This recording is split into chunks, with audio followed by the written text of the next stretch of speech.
ီလာကုန်တမာရီကုန်ပညာကုန်တို့နဲ့ပြည့်စုံပါပေသောကျေးဇူးတော်ရှင်ဗမောက္ခချုပ်ဆရာတော်ဘုရားကြီးထံမှသီလတော်များခံယူဆောက်တည်နိုင်ကြရန်အတွက်ဩကာသကြောကျိုးဖြင့်ညီညာဖျားဖျားကြောကြပါလို့ခင်ဗျာ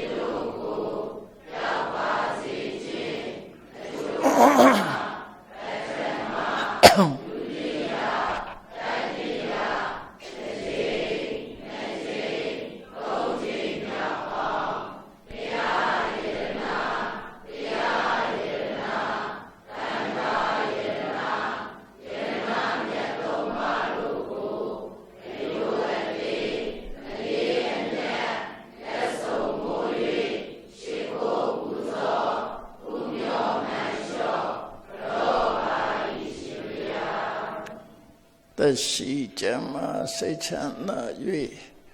လိုရာဆန္ဒပြေဝစေကြောင်းကောင်းမှုမင်္ဂလာဖြစ်ပါစေရန်အလိုငါဖယားမြတ်ဆုံးယရဏတရားမြတ်ဆုံးယရဏသံဃာမြတ်ဆုံးယရဏဤယရဏမြတ်သုံးပါးတို့အား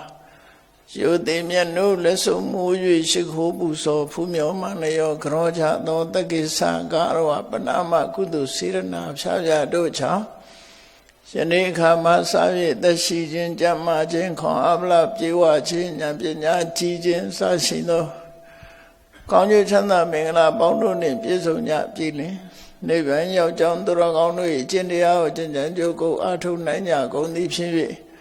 ဒုက္ခကတိန်ချုပ်ငြိမ်းရမှမြတ်နိဗ္ဗာန်သို့လင်းမြန်စောစွာကိုယ်စီကိုယ်ငါမျက်မှောက်ပြုလွယ်နိုင်ကြပါစေအဘန္တိဆိုမြ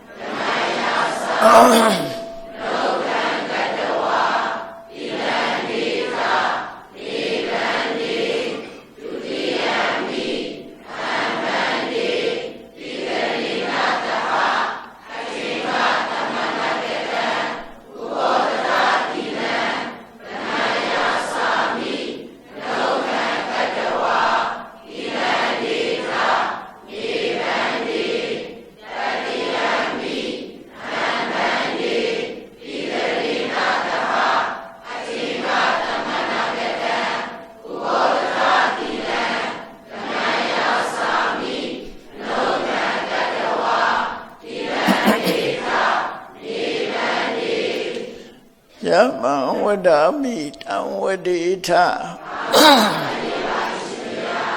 မောဒတနမောတတဗဂဝတောအရဟတောသမ္မာသမ္ဗုဒ္ဓတ္တ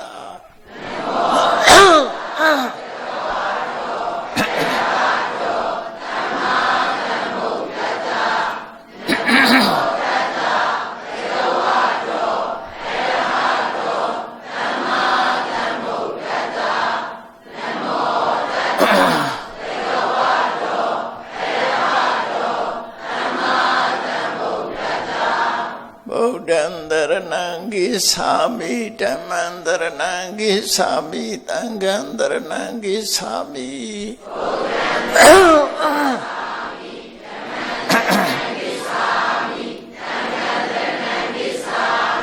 ဒုတိယံပိဗုဒ္ဓံတရဏံဂိသာမိဒုတိယံပိဓမ္မံတရဏံဂိသာမိဒုတိယံပိသံဃံတရဏံဂိသာမိ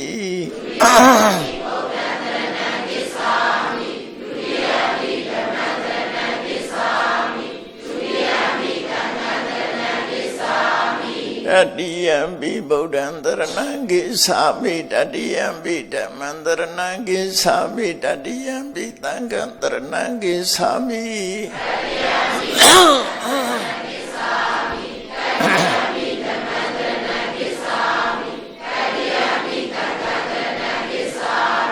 တရဏဂမနံပရိပုံဏံဆိုလိုက်ပါဏာ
နိဗ္ဗာနတ္တ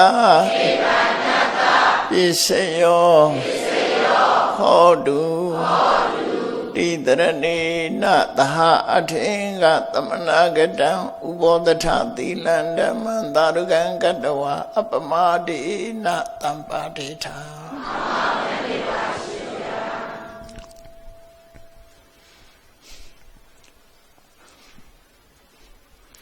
ကမ္မထန်ထိုင်တဲ့ပုံစံကိုပြောင်းပြီးတော့ထိုင်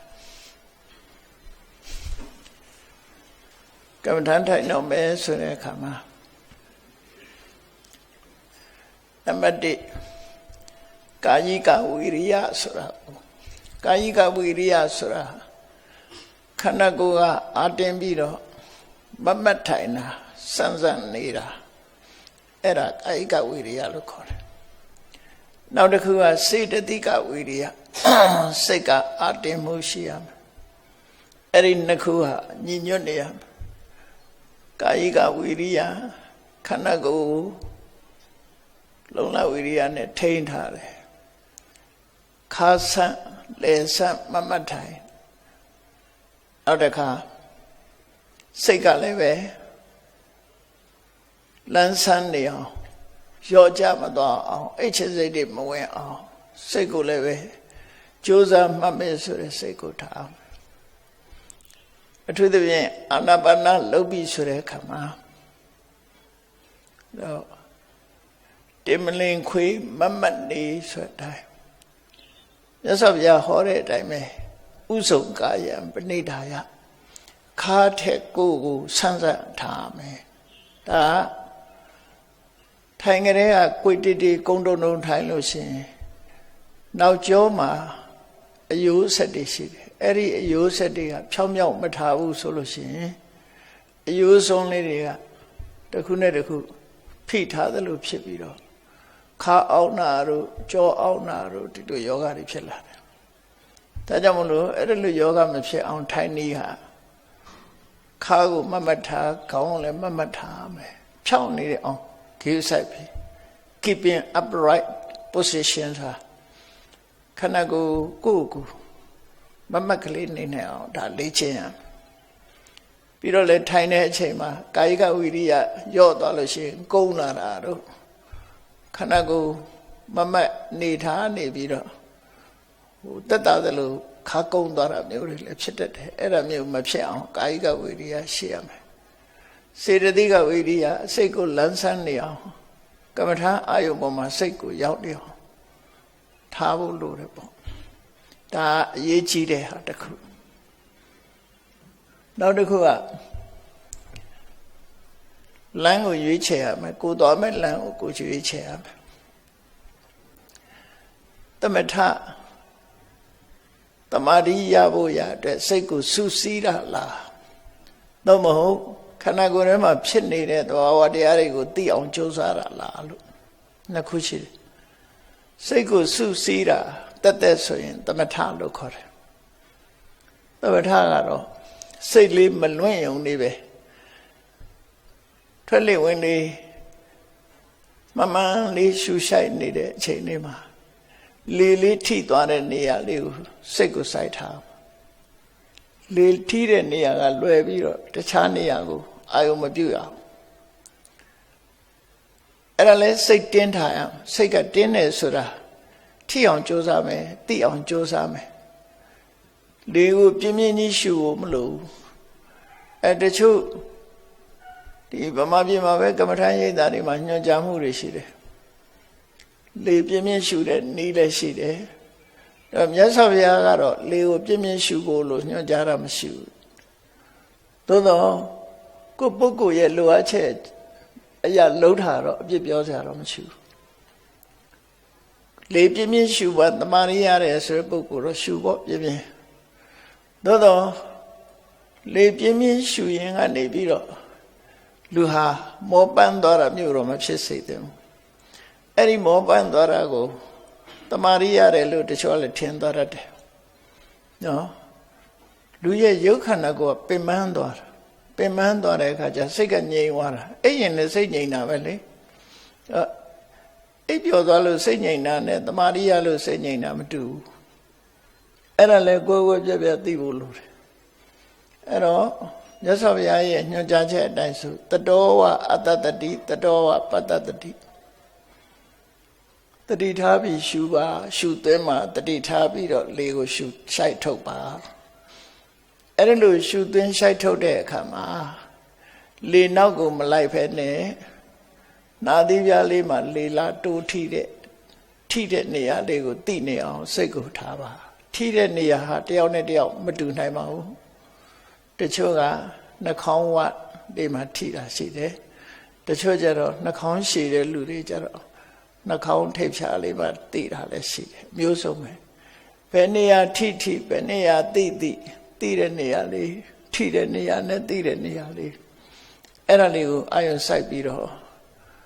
စင်စက်မပြတ်သိနေအောင်ကြိုးစားအထောက်မှုစေတသိကဝိရိယလို့ခေါ်တယ်တတိနဲ့တမာတိနှစ်ခုပေါင်းစပ်ပြီးတော့အလုပ်လုပ်တာတတိကဒီလေးကိုထိတဲ့နေရာလေးကိုအမှတ်ရနေဖို့တမာတိကစိတ်အလုံးကိုအဲ့ဒီနေရာမှာစုပေးတာတမာတိကစုပေးတဲ့အလုပ်တတိကအမှတ်ရတဲ့အလုပ်နှစ်ခုပေါင်းလုပ်ကြတာအဲ့တော့တတိလည်းရှိရမယ်တမာတိလည်းရှိရမယ်အဲ့ဒါကပဲအဓိကထားပြီးခူးဆိုင်ပြီးတော့မှတ်နေဖို့လိုတယ်မှတ်ရင်နဲ့ဒီကိုမှတ်နေတဲ့စိတ်ရဲ့အာယုံဟာပြောင်းလဲမှုတွေဖြစ်လာတတ်တယ်ပေါ့ပြောင်းလဲမှုတွေဖြစ်လာတယ်ဒါလည်းလူတယောက်ရဲ့စိတ်နေသဘောထားအရပြောင်းလဲမှုတွေဖြစ်တာတယောက်နဲ့တယောက်မတူဘူးနာသီးပြားကထိနေတာလေးကိုကြည့်ရင်ကနေပြီတချို့ကြတော့လေးကသူ့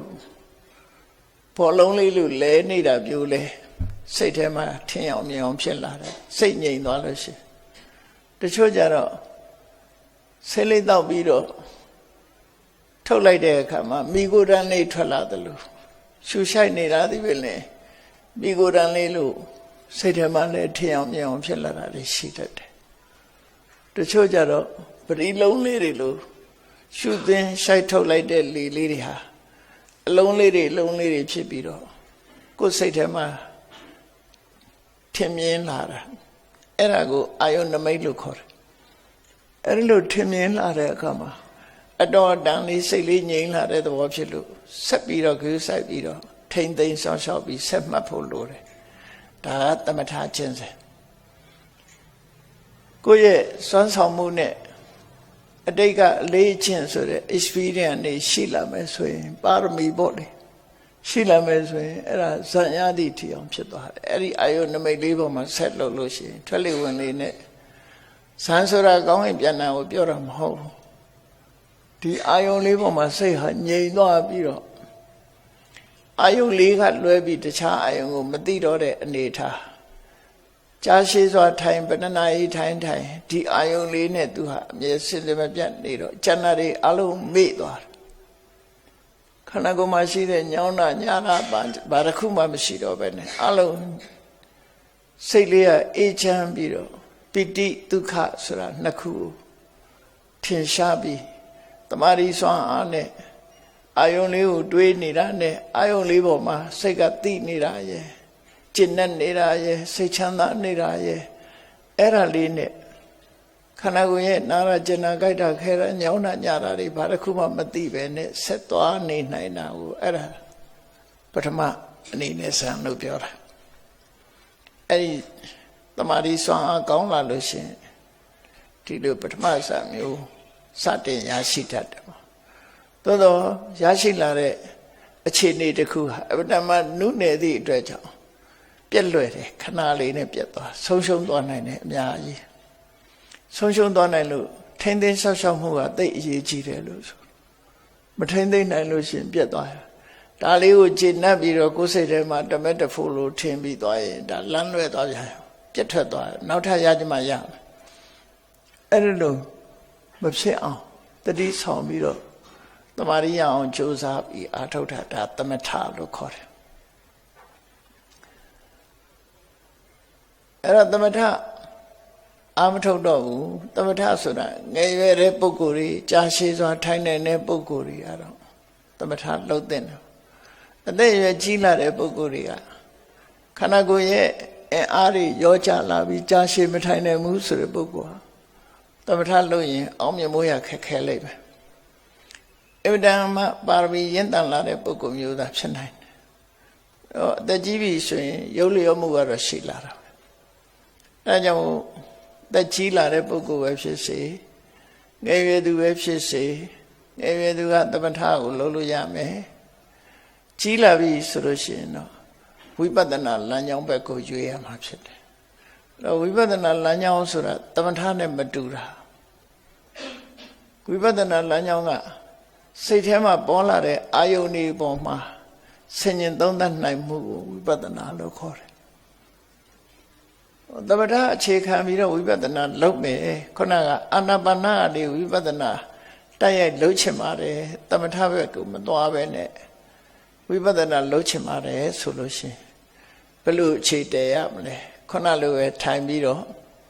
ထွက်လေဝင်လေလေးကိုစူးစိုက်ကြည့်တဲ့အခါမှာထွက်လေဝင်လေဆိုတဲ့ဝါယောဓာတ်ကသဘာဝတစ်ခုသူ့ရဲ့သဘာဝကဘာတော့လှုပ်ရှားနေတဲ့သဘာဝငြိမ်သက်နေတာမဟုတ်လှုပ်ရှားတယ်တွန်းကန်တယ်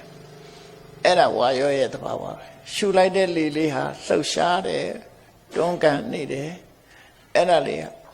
ဝါယောဓာတ်ရဲ့သဘာဝအဲ့ဒီလှုပ်ရှားတွန်းကန်မှုလေးကနှာသီးပြားကိုလာထိလိုက်တယ်နှာသီးပြားကထိမှန်းသိဖို့ရအတွက်ဒီလေလေးကိုခံယူတဲ့ sensation ဆိုတဲ့သဘာဝကိုဖြစ်ပေါ်စေတတ်လို့သူ့ကိုကာယပတာရလို့ခေါ်တယ်။ကာယပတာရထိမှန်းသိတဲ့နေရာကာယပတာရလေကဝါယောဖုထဘယုတ်အဲ့ဒီနာသီပြလေးကကာယပတာရဖုထဘယုတ်နဲ့ကာယပတာရနှစ်ခုဆုံစည်းလိုက်တဲ့အခါမှာထိမှန်းသိတယ်ဆိုစိတ်လေးပေါ်လာတယ်အဲ့ဒီသဘောကိုစရတဲ့အခြေတည်ဟာလေလေးကတစ်ခုလှုပ်ရှားနေတာမဟုတ်လေလေးထိခံရတဲ့နေရာလေးကဒီထိမှန်းသိဖို့အတွက်အခြေခံအကြောင်းလေးဖြစ်တဲ့ပတာရယုတ်ကတစ်ခုဒီ sensation ဖြစ်တာကိုပြောတာနော်အဲ့ဒီနှစ်ခုပေါင်းစပ်လိုက်လို့ဒီအသိစိတ်လေးပေါ်လာတာဒါကတစ်ခုဆိုတော့လေကလည်းယုတ်တရားလေလေးထိတွေ့တဲ့နေရာမှာရှိတဲ့ကာယပတာရကလည်းယုတ်တရားလေကဝါယောဖုတ္တပယုံတနည်းအားဖြင့်ပြောမယ်ဆိုဖုတ္တပအာယုံဒီလေထိတဲ့နေရာမှာရှိတဲ့ကာယပတာရလေးကဝတ္ထုနဲ့အာယုံနှစ်ခုပေါင်းစုံလိုက်တယ်။ဘာကြောင့်ဝတ္ထုလို့ခေါ်တော့ဆိုအသိစိတ်ရဲ့ဖြစ်ပေါ်ရအသိစိတ်ကလေမှပေါ်တာမဟုတ်ဘူးလေထိတဲ့နေရာလေးမှပေါ်တာအဲ့ဒီကာယပတာရဆိုတဲ့လေထိတဲ့နေရာလေးကိုအမိပြုပြီးတော့ထိတိစိတ်ဆိုတာလေးပေါ်လာတာအဲ့ဒီစိတ်ရဲ့ပေါ်ရဖြစ်တော့ကြောင့်ဝတ္ထုလို့ခေါ်တယ်ဟိုကအာယုံဒီကဝတ္ထုအာယုံဝတ္ထုနှစ်ခုပေါင်းလိုက်တဲ့အခါမှာဒီစိတ်လေးပေါ်တာကိုဒါကိုပြောတာအဲ့တော့သုံးခုဖြစ်သွားတယ်ထွက်လေဝင်လေမှတ်နေတဲ့အချိန်လေးမှာသုံးခုဖြစ်တယ်ဆိုတာကိုတတိထားပြီးတော့ထိတိုင်း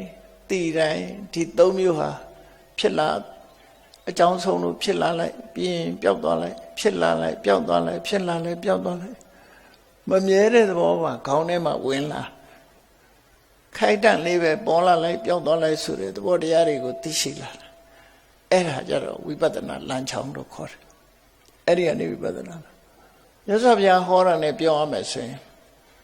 ဒါအထင်ရှားဆုံးနေအောင်ပြောတာ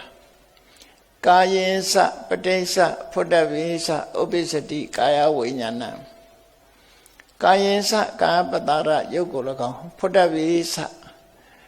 ထိတတ်တဲ့ဖုဒ္ဓဘာယုံဆိုတဲ့အာယုံကို၎င်းပဋိစ္စအာယုံနဲ့ဝတ္ထုဒီနှစ်ခု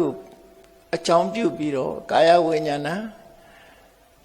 ကာယကိုမှီပြီးတော့ဖြစ်တတ်တဲ့အသိစိတ်လေးတွေဥပ္ပစ္စတိဖြစ်ပေါ်လာတယ်။ငါကရှိနေတာမဟုတ်ဘူး။စောင်းချိုးနဲ့စောင်းအိုးကိုကြည့်လိုက်။စောင်းတန်ကိုကြည့်လိုက်ရင်စောင်းတန်ဟာစောင်းအိုးထဲမှာလည်းမရှိဘူး။စောင်းချိုးထဲမှာလည်းမရှိဘူး။သို့တော့စောင်းချိုးနဲ့စောင်းအိုးတက်ဆင်ထားတဲ့အချိန်မှာလက်နဲ့ထိလိုက်တဲ့အခါမှာတီးတဲ့လက်နဲ့ထိလိုက်တဲ့အခါမှာစောင်းတန်ဟာပေါ်ထွက်လာတယ်။အဲ့ဒီသဘောတရားပဲအာယုံဖြစ်တဲ့ဖုရဘယုံလေးနဲ့ကာယပတ္တရနဲ့ဆုံစည်းလိုက်တာဟာစောင်းတီးလိုက်တာလို့ပဲအကြောင်းတစ်ခုဟာတီးခတ်လိုက်တာစီကိုလက်နဲ့ပုတ်လိုက်တယ်လို့ပဲသူကလေကနာသီးပြားကိုလာထိလိုက်တာအဲ့ဒီထိလိုက်တဲ့စွမ်းအားကြောင့်အတိဆိုတဲ့ထိတိစိတ်လေးပေါ်လာတာအဲ့တော့အဲ့မှာကြည့်လိုက်မယ်ဆိုရင်လေကလည်းပဲပေါ်လာပြီးပျောက်သွားတာပဲကာပတ္တရာလေးကလည်းထိတိုက်အခက်လေးမှာပဲပြီးရင်သူ့အချိန်တန်ပျောက်သွားတာပဲအဲ့ထိတိတဲ့စိတ်ကလေးကဆိုလင်မြန်နဲ့နှုံးသားနဲ့ပျောက်သွားတာပဲဖြစ်ပြီးတော့ရှောက်ပျောက်သွားတာပဲအဲ့ဒီသဘောကိုဆင်ញင်စဉ်းစားသုံးသပ်နိုင်တာဒါဝိပဿနာအစပဲ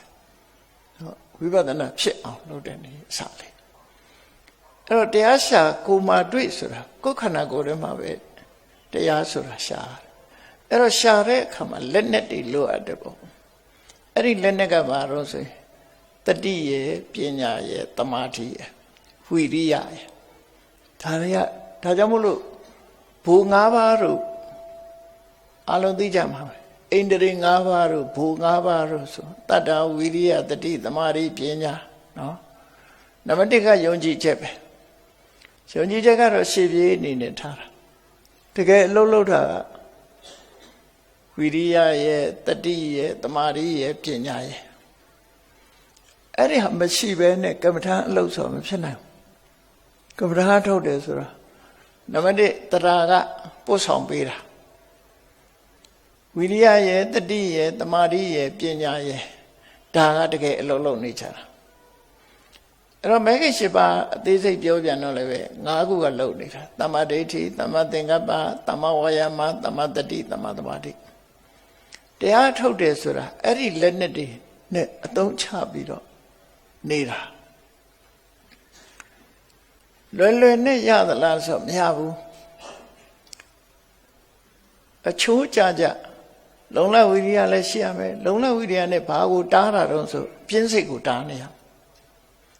ကမ္မထာထုတ်လို့ရှိရင်ငိုက်တာတို့ပြင်းစိတ်တို့ကတော့အလွယ်လေးရောက်လာမှာပဲသူ့ကိုဖိတ်ခေါ်ထားတယ်လို့ပဲကမ္မထာထိုင်လိုက်တာနဲ့လူဟာအိတ်ချင်လာအဲ့ဒါစေတသိကဝိရိယအားနည်းနေတယ်လို့ကိုတတိထားမှာစိတ်ကိုပြန်တင်းပြီးတော့ကမ္မထာအုံနဲ့မှလန်းဆန်းနေအောင်လုပ်အောင်အဲ့ဒါမပါလို့ရှိရင်ကောသစ္စာဆိုတဲ့အပြင်ဌိနမိတ်တာဝင်ပြီးလွှမ်းမိုးသွားမှာပဲအဲ့လွှမ်းမိုးသွားတာအဲ့ဒါကမ္မထာမဟုတ်တော့ဘလောက်ထိုင်နေထိုင်တာပဲရှိတယ်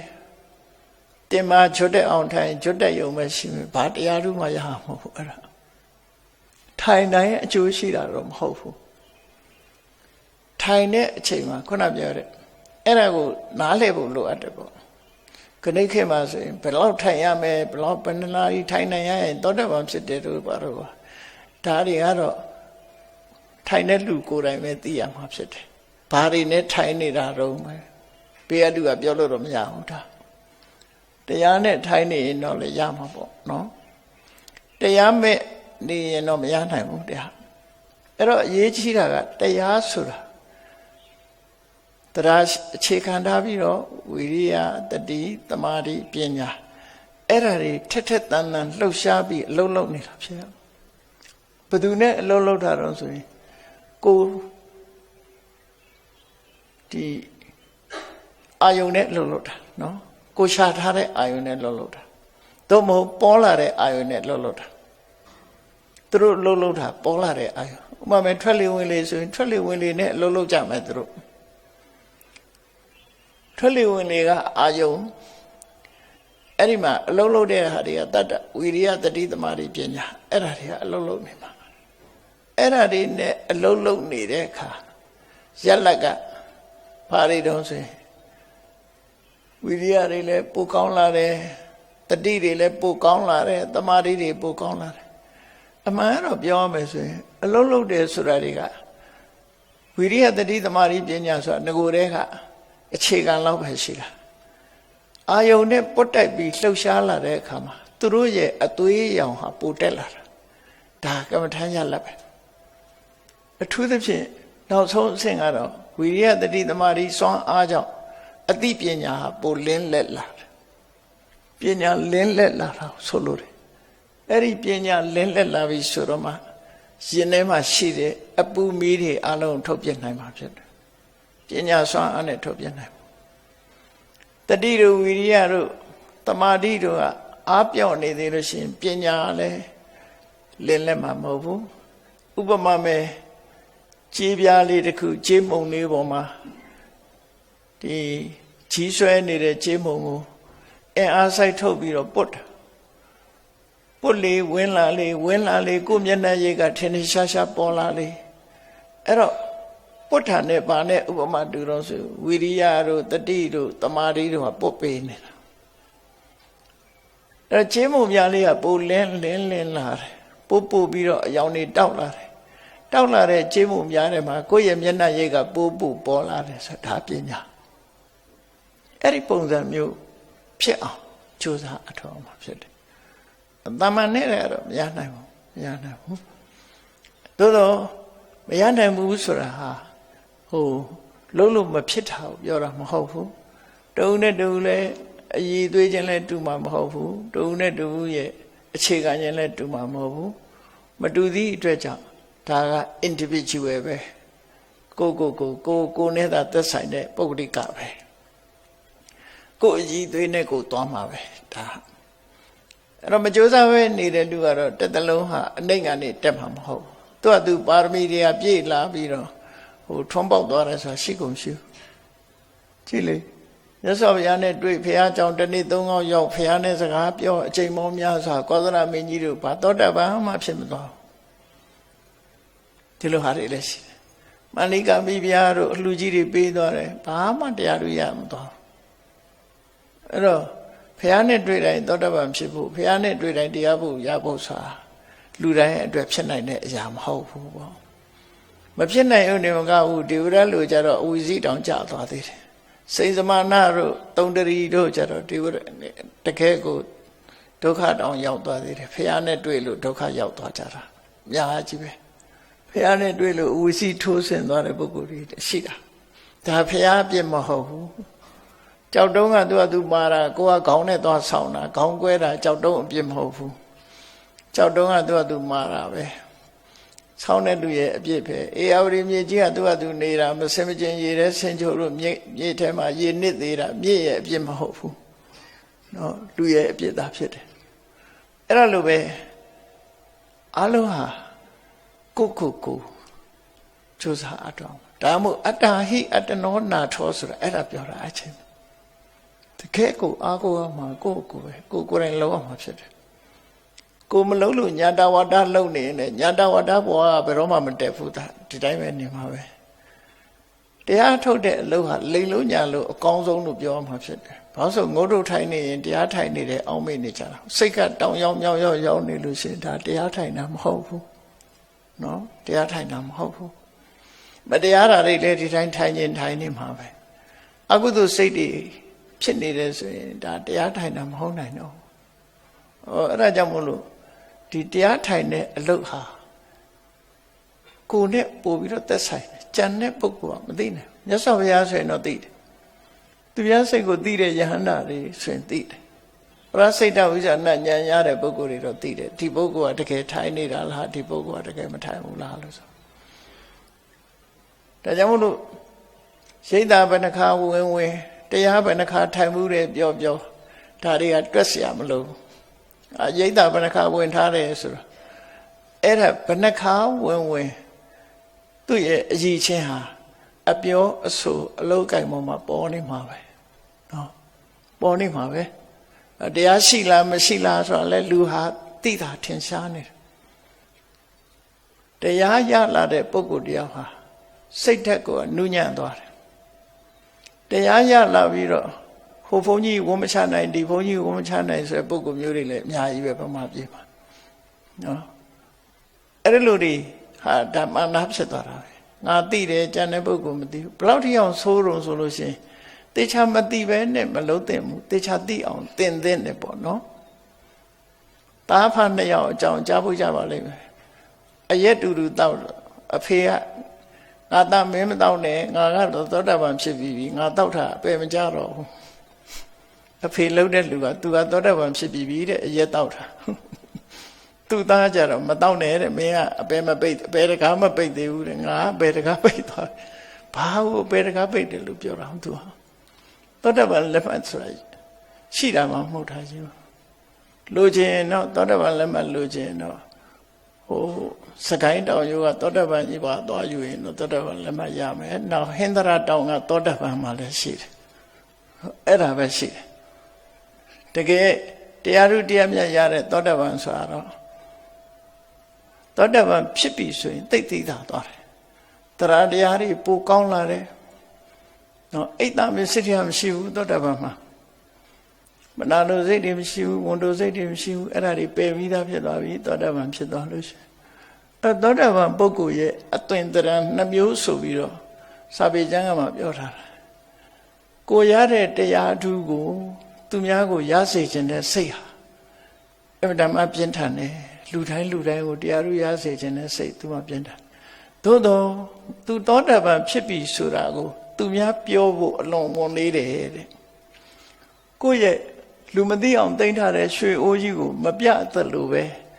သူသောတာပန်ဖြစ်တာသူ့ရဲ့ရွှေအိုးကိုလူတကာမပြသလို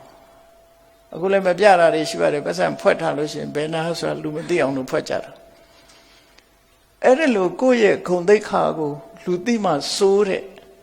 အနေထားမျိုးရှိရမယ်အဲ့လိုမဟုတ်ဘဲနဲ့ငါသောတာပန်ဖြစ်ပြီးငါသောတာပန်ဖြစ်ပြီးဆိုမဖြစ်တဲ့လူကပြတာအဲ့ဒါဖြစ်ပြီးရင်တော့မပြဘူးဒါဟိုလွဲမှားနေတာတွေကိုသိစေခြင်းလို့ပြောတာသူများကိုပုတ်ခတ်လို့ပြောတာမဟုတ်ဘူးလောကကြီးမှာဖြစ်ပျက်နေတာတွေအများကြီးပဲအဲ့တော့ကိုယ့်အကိုအမှန်သိရမယ်သောတာပန်ဖြစ်ပြီဆိုရင်လူရဲ့စိတ်ဟာဘုရားတရားကိုပို့ပြီးတော့ကြီးညိုတယ်ငါးပါးသီလကိုအသက်နဲ့လဲပြီးတော့ဆောင်းရှောက်တယ်အသက်တဲ့ပြန်နိုးတယ်အသက်လောက်တန်မိုးထားတာမဟုတ်ဘူးအသက်ထက်တန်မိုးထားတယ်အသက်ထက်တန်မိုးထားတယ်ဆိုတာငါးပါးသီလဖြတ်မလားအသက်အသေးခံမလားဆိုတာအသက်ပဲသိခံမယ်ငါးပါးသီလမဖြတ်ဘူးအဲ့ဒါအသက်ထက်တန်ဖိုးထားတယ်လို့ပြောတာနော်အသက်နဲ့ဒီမလဲနိုင်တာဆိုလိုတာကအသက်တဲ့တန်ဖိုးထားလိုက်တယ်ပေါ့လူဆိုတာတန်ဖိုးထားတဲ့အပေါ်မှာကွဲပြားခြားနားသွားတယ်လူတွေကဘာတန်ဖိုးထားတော့ဆိုပစ္စည်းဥစ္စာတန်ဖိုးထားတာပစ္စည်းဥစ္စာဆုံးရှုံးနေတာမှာကြတော့ကိုယ်ရင်ဖြစ်ကြတယ်ဆုံးရှုံးမခံနိုင်ဘူးတချို့ကြတော့ပစ္စည်းဥစ္စာဆုံးခြင်းဆုံးပါစေလူအသက်မသေးပြီးတာပဲဆိုပြီးတော့အသက်ကိုတန်ဖိုးထားပြီးပြောကြပြန်တယ်သောတာပန်ဖြစ်ပြီဆိုရင်ငါးပါးသီလကိုအသက်သေးခြင်းသေးပါစေငါးပါးသီလကိုတော့အထိမခံဘူးဆိုတဲ့အဲ့ဒီလိုဖြစ်သွားပြီဆိုရင်ဒါသောတာပန်ရဲ့အင်္ဂါလက္ခဏာနဲ့ပြည့်စုံသွားပြီလို့ဆိုအဲ့ဒါမဟုတ်သေးရင်တော့သောတာပန်မဖြစ်သေးဘူးသောတာပန်မဖြစ်သေးရင်အပေတကားဆိုတာပိတ်တာမဟုတ်ဘူးပေတကားဆိုတာသူကအမြဲတမ်းဝယ်ကန်လုပ်နေမှာပဲပုရုษတွေအတွက်ကတော့မကောင်းတာလုပ်ရင်တော့အပေတကားသူပွင့်နေမှာပဲပေတကားပိတ်တယ်ဆိုတာကိလေသာတွေအပေကျစေနိုင်တဲ့အကုသိုလ်တွေသူမလုံးတော့တာကိုအပေတကားပိတ်တယ်လို့ခေါ်တာအဲ့ဒီအကုသိုလ်မလုံးတာပေတကားပိတ်တယ်ဒါကြောင့်မို့တရားထိုင်တယ်ဆိုတဲ့နေရာမှာခုနကသမထထိုင်နည်းကလည်းပြောပြီးပြီဝိပဿနာထိုင်နည်းကနည်းနည်းလေးပြန်ပြောမယ်ဝိပဿနာထိုင်တဲ့အခါမှာ ပေါ်လာတဲ့အာယုံကိုရှုပွားလို့ရတယ်ဘယ်ဟာပဲဖြစ်ဖြစ်ယထာပါကတံဝိပဿနာပိဋိဝေသောပေါ်လာတဲ့အာယုန်ထဲမှာလည်းပိုးထင်ရှားတဲ့ဟာကိုရှုဖို့လိုတယ်ပျောက်သွားတာတွေလိုက်ရှာဖို့မလိုဘူးပေါ်လာတဲ့အာယုန်တွေဟာကိုယ်ရင်နဲ့နှလုံးထဲမှာပေါ်လာတယ်မျက်စိမိတ်ထားတယ်ဆိုရင်တော့ပေါ်လာနိုင်တာကတော့ခုနကထွက်လေဝင်လေထိတာတို့တိတာတို့ဒါတွေကပေါ်လာနိုင်တယ်အဲ့တော့ထိတာလေးကဝါယောဖုဒ္ဓဘာကကာယပတာရကိုလာထိတယ်ဝါယောဖုဒ္ဓဘာနဲ့ကာယပတာရသည်ယုတ်တရားဘာကြောင့်ယုတ်တရားလို့ပြောတော့ဆိုရင်သူတို့ကသိနိုင်စွာမရှိဘူး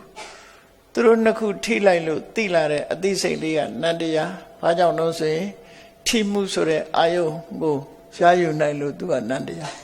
အဲ့တော့ယုံနဲ့နာနှစ်ခုပဲရှိတယ်ဆိုတာလေးကိုအာယုစိုက်ပြီးအသက်မှန်မှန်လေးရှုနေတာဒါလည်းပဲကမ္မထာပဲနောက်တစ်ခုကထွက်လေဝင်လေပေါ်မှာအာယုကမရောက်ဘူးထိုင်တဲ့ကြမ်းပြင်နဲ့ကိုယ်ခန္ဓာကိုယ်နဲ့ဆိုရင်လေထိုင်တဲ့ကြမ်းပြင်ကမာကြောနေလို့တိတာနေတယ်တိတာနေထိုင်တဲ့ကြမ်းပြင်ကဖုဒ္ဓဘာအာယုထိုင်တဲ့ကိုယ်ခန္ဓာကိုယ်ကြီးကကာယပတာရဟောဖုဒ္ဓဘာနဲ့ကာယပတာရပေါင်းလိုက်တဲ့အခါမှာနာတာလည်းသိတယ်ပြော့တာလည်းသိတယ်ဟောအဲ့ဒါလည်းပဲထွက်လေဝင်လေလိုပဲကြမ်းပြင်ဆိုတဲ့ဖုဒ္ဓဘာယုံနဲ့ကိုခန္ဓာကိုယ်ထိနေတဲ့ကြမ်းပြင်နဲ့ထိနေတဲ့ခန္ဓာကိုယ်စိတ်ပိုင်းဆိုတဲ့ကာယပတာရအဲ့ဒီနှစ်ခုပေါင်းစပ်ပြီးတော့ထိမှန်သိနေတဲ့အသိစိတ်ကလေးကနန္တရားဟောယုတ်တရားနဲ့နန္တရားဒါလေးအာယုံပြုနေလို့ရှိရင်လည်းပဲဝိပဿနာဖြစ်တယ်အဲ့ဒီအချိန်မှာဒီနှစ်ခုကိုပဲအာယုံစိုက်ပြီးတော့သိနေအောင်လုပ်ရမယ်မမြဲတာတွေဘာတွေရှောက်မတွေးနဲ့အောင်သူ့ဘာသူသိလာမှာအဲ့တော့ကိုတတိထားရမှာကနှမျိုးပါလားဆိုတာကိုသိနေဖို့လိုတယ်ငါထိုင်နေတာတစ်မျိုးတည်းလို့ထိုင်အောင်မေ့နေတယ်ချိလိုက်တဲ့အခါလူရဲ့ပုံမှန်တဏ္ဍာနဲ့အလုံးမေးထားလိုက်ပြီးတော့အောက်ကမာတဲ့ပြောတဲ့ထိုင်ကုန်ရဲ့ကိုယ့်ရဲ့ထိုင်ကုန်နဲ့ထိနေတဲ့ခန္ဓာကိုယ်စိတ်ပိုင်းရဲ့အဲ့ဒီနှစ်ခုကာယပတာရနဲ့ဖုဒ္ဓဘာယုံဒီနှစ်ခုထိနေတာထိမှန်းသိလိုက်တဲ့ကာယဝိညာဉ်စိတ်ရဲ့အဲ့ဒီသုံးခုဟာဒီစစပဲပြတ်ဖြစ်နေတယ်အဲ့ဒီသုံးခုကိုပထမဆုံးသိရှိနားလည်နေအောင်သိတာဒါကိုညာတပရိညာလို့ပြောတယ်သိတဲ့သိလိုက်တာတွေကိုသိတယ်ခုသိတာထိုင်နေတော့သိတယ်ဆိုလို့ရှိရင်အောက်ကဖုဒ္ဓဘာဆိုတဲ့ထိုင်ကုန်ရဲ့အထီးတွေ့ကိုသိတယ်ကာယပတာရကိုသိတယ်ထိမှန်ဒီနှစ်ခုထိလိုက်တာကိုဖြစ်ပေါ်လာတဲ့အသိစိတ်ကိုသိတယ်သုံးမျိုးအသိရှိလာတယ်သုံးမျိုးဟာနှစ်မျိုးကယုတ်တရားသိတာကနန္တရားလို့ဆိုယုတ်နဲ့နံနဲ့ခွဲလာတယ်အဲ့ဒီယုတ်နဲ့နံနဲ့သဘာဝတရားနှစ်ခုကိုပဲမိမိရရကြီးဖြစ်လာအောင်သိသိတယ်ဆိုစာပေကျမ်းကမှပြောတယ်သိသိတယ်ဆိုတာအဲ့ဒါကိုပြောတယ်သိသိတယ်ဆိုတာသိကျုံပြီးသိတာကိုသိသိတယ်လို့ခေါ်တယ်ဗမာစကားလည်းတစ်ခါလေးစာဖတ်ရင်နားလဲမှာမဟုတ်ဘူးအဲ့ဒါတည်းရူပပရိက္ခနာမပရိက္ခရုပ်ကိုသိသိတယ်နာမ်ကိုသိသိတယ်လို့ကမ္မထာစာအုပ်တွေရေးလို့ရှိတယ်သိသိတယ်ဆိုတာအလုံးခြုံပြီးတော့သိတယ်လို့ဆိုလိုတယ်ပေါ့သိတာပြောတာနော်ရှုံမှန်းသိလိုက်တယ်နာမ်မှန်းသိတယ်ဒါကလွဲလို့ဘာမှမရှိဘူးဆိုတာသိလာတယ်အဲ့ဒီယုံနဲ့နာမ်နှစ်ခုသိသိသိရှိမှုသည်ဒါဟာဝိပဿနာတရားရဲ့အာယုံပဲလို့တို့မှတ်ရအဲ့ဒါဝိပဿနာရဲ့အာယုံကဒါကိုပြည့်ညက်တွေကိုလိုက်ပြီးတော့အာယုံပြောမှာမဟုတ်ဘူးကိုလက်တွေ့အောက်ကဖုဒ္ဓဘာဆိုတဲ့ထိစေရရဲ့ဒီကာပတာရဆိုတဲ့အထိခံရဲ့အဲ့ဒီနှစ်ခုပေါင်းပြီးတော့သိတဲ့စိတ်ရဲ့ယုံနဲ့နံဒီနှမျိုးဟာငါမှာဒီယုံနဲ့နှမျိုးသာရှိတယ်လို့ထွက်လေဝင်လေမှတ်ရင်လည်းအဲ့ဒီတိုင်းပဲ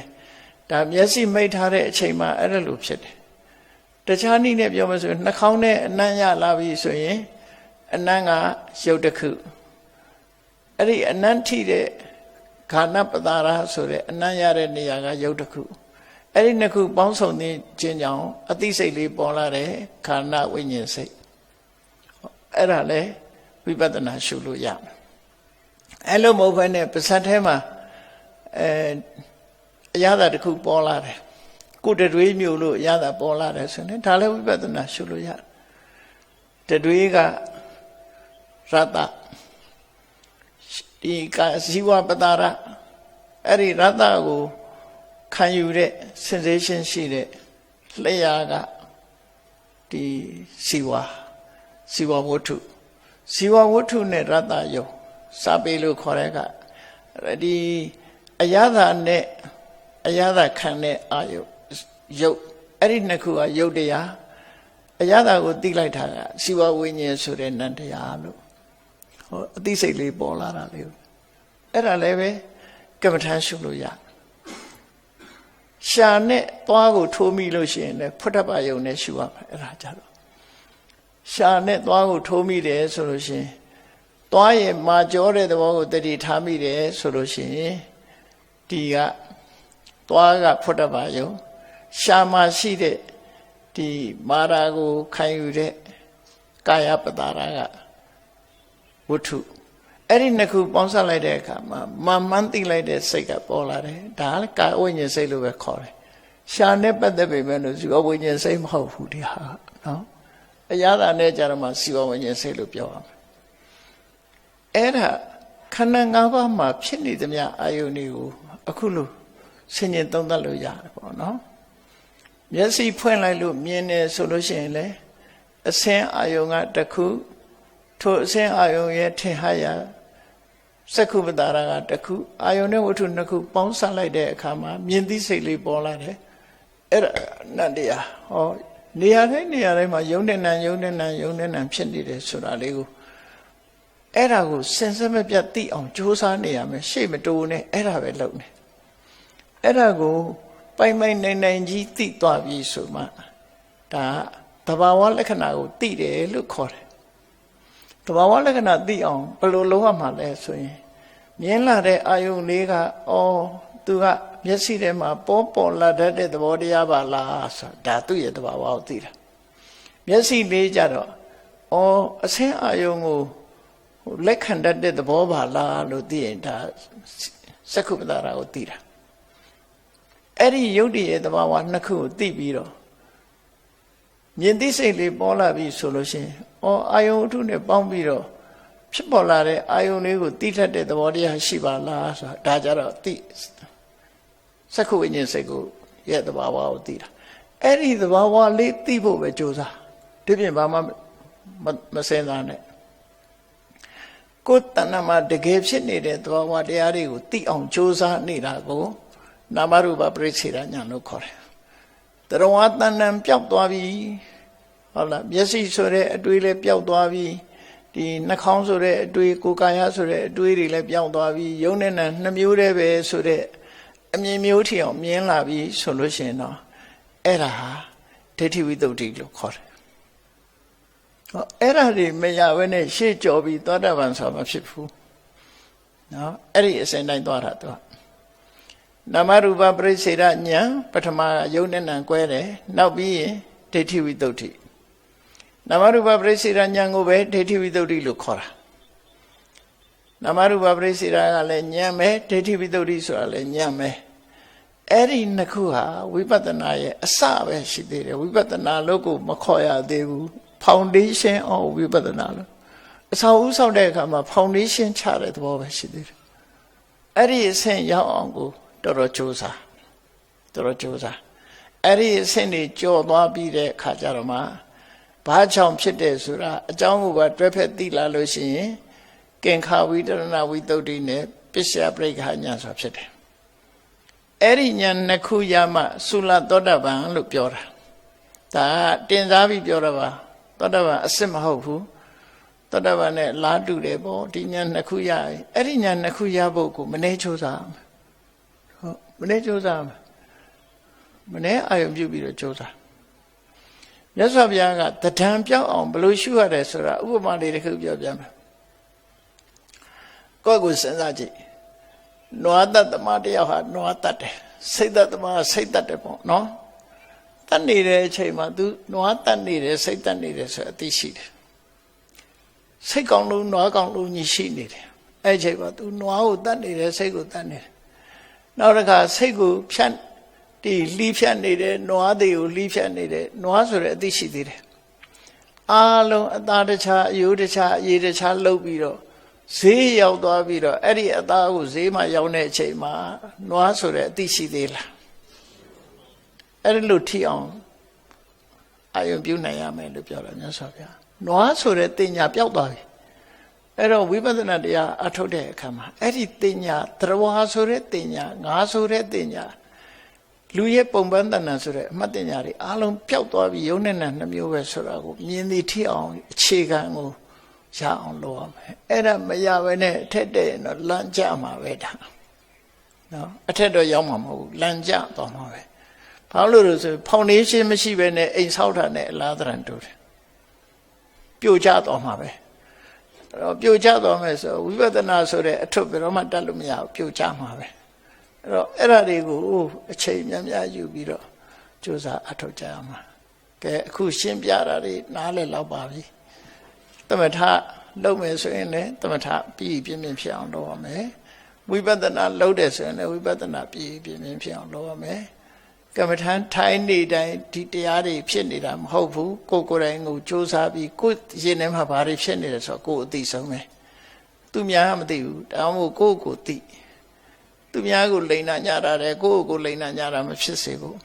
ကိုယ့်ရင်ထဲမှာဝိရိယတွေတိုးတက်လာလားတတိတွေတိုးတက်လာသလားတမာတိတွေတိုးတက်လာသလားပညာတွေဖြစ်လာသလားဆိုတဲ့ပေါ်မှာမူတည်ပြီးတော့ဆုံးဖြတ်ချက်ချဘသူပြောလို့မှမယုတ်လေနဲ့တရားဆိုတာနော်လမ်းကြောင်းပဲပေးတာဖြစ်တယ်အေးဒါကြောင့်မို့သစ္စာပြဟောကြားတဲ့တရားဓမ္မကိုအခွင့်အခါကြုံကြိုက်တဲ့အချိန်မှာမှန်ကန်တဲ့လမ်းကြောင်းကနေတို့တွေစ조사အထောက်ကြမယ်လို့ကိုစီစိတ်ထားပြီးတော့တရားဓမ္မကိုဆက်လက်ကျင့်သုံးပွားများအထောက်နိုင်ကြပါစေကုန်သတည်း